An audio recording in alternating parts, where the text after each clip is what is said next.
bienvenue dans une nouvelle recette. Donc on se retrouve aujourd'hui pour la recette de la pâte à choux. C'est une recette qui est en fait relativement simple à faire si on suit bien étape par étape. Donc vous allez voir, c'est un nouveau format parce que vous allez pas me voir sur la vidéo, tout va être en voix off, mais je pense qu'on voit mieux la partie process et la partie recette, et je pense que c'est quand même plus important pour une recette de cuisine.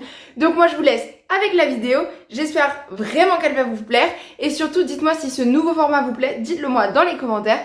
Et moi je vous dis bonne vidéo. Donc ça y est, on attaque avec la recette. Donc première chose, sachez que toutes les quantités sont disponibles dans la barre de description de cette vidéo. Donc on démarre par allumer un feu moyen à vif quand même. Puis on fait chauffer le lait et le beurre, vous voyez ça fond. Faut attendre qu'on arrive à ébullition pour retirer ça du feu et mettre d'un coup la farine comme vous le voyez ici. Donc ensuite moi j'ai utilisé un fouet, vous pouvez démarrer tout de suite avec une cuillère en bois, c'est comme vous voulez. Moi je démarre au fouet, je prends la cuillère en bois après. Chacun fait un petit peu comme il veut. Ensuite, une fois que vous avez cette espèce de pâte un petit peu amalgamée, vous allez revenir vous mettre sur votre plaque encore chaude.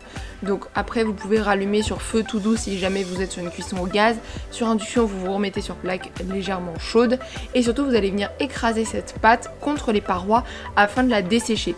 Vous allez voir, il y a un petit film qui va venir se créer au fond de votre casserole. Donc là vous voyez, je rallume le feu pour pas que ce soit trop fort.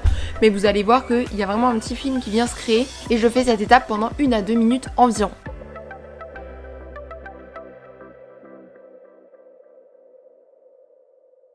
Ensuite, on vient donc prendre un saladier, on est donc sur notre plan de travail, on vient verser cette boule de pâte et on va prendre nos œufs les uns après les autres, c'est très important, on ne met pas les 3 œufs d'un coup. Vous pouvez, si vous le souhaitez, battre votre œuf en omelette au préalable. Moi, je le fais pas parce que je trouve pas que ce soit forcément indispensable. Vous prenez un œuf l'un après l'autre et surtout vous allez l'incorporer, donc en mélangeant à la cuillère en bois.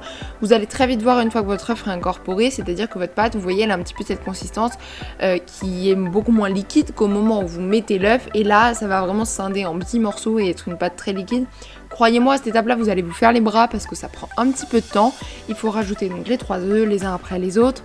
Ça va prendre du temps, certes, mais par contre, c'est une étape qui est très importante pour la réussite de votre pâte à choux.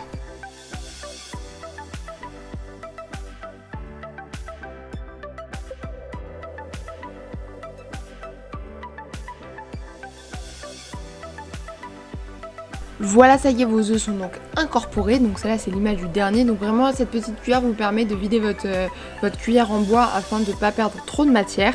Et donc vous voyez cette texture un peu de bec d'oiseau que vous devez obtenir à la fin avant de passer à l'étape suivante, l'étape de la poche à douille. Une étape souvent redoutée.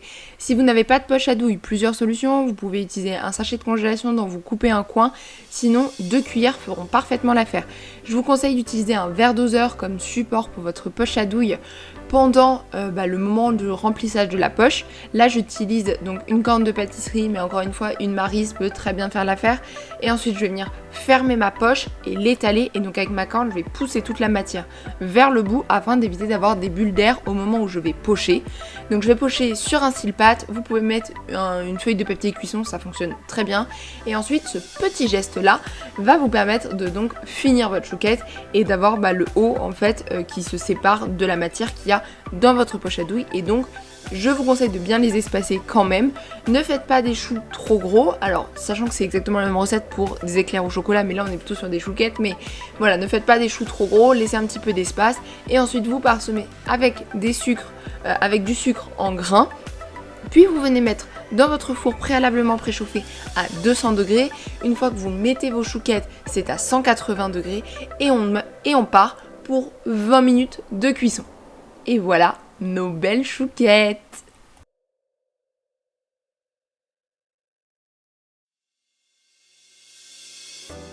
Et voilà, c'est tout pour cette vidéo, j'espère vraiment qu'elle vous aura plu. Encore une fois, si le format vous plaît, faites-le moi savoir dans les commentaires. Et puis vous le savez, j'essaye vraiment de faire vivre cette chaîne.